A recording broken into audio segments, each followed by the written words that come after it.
সূরা ফাতিহা হলো পবিত্র কুরআনের প্রথম সূরা। এটিকে কুরআনের প্রারম্ভিকা বা সূচনা বলা হয়।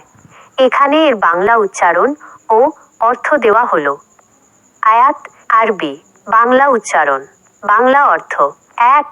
বিসমিল্লাহির রহমানির রহিম। বিসমিল্লাহির রহমানির রহিম। শুরু করছি আল্লাহর নামে যিনি পরম করুণাময়, অতি দয়ালু।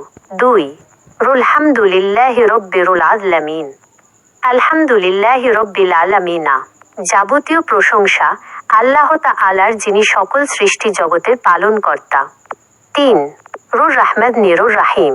আর রহমানির রহিমা, যিনি নিতান্ত মেহেরবান ও দয়ালু। ৪. মালিকি ইয়াউমিল দিন। মালিকি ইয়াউমিদ্দিন, বিচার দিনের একমাত্র অধিপতি। ৫.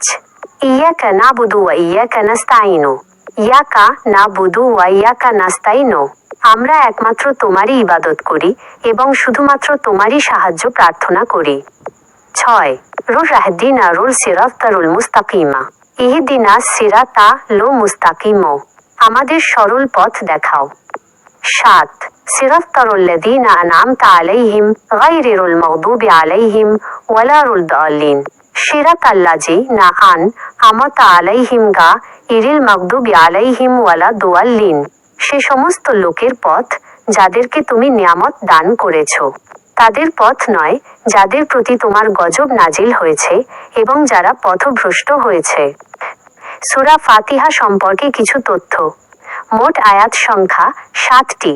ফাতিহা শব্দের অর্থ সূচনা, প্রারম্ভিকা বা উদ্বোধন। নামাজে এটি পাঠ করা অত্যাবশ্যক।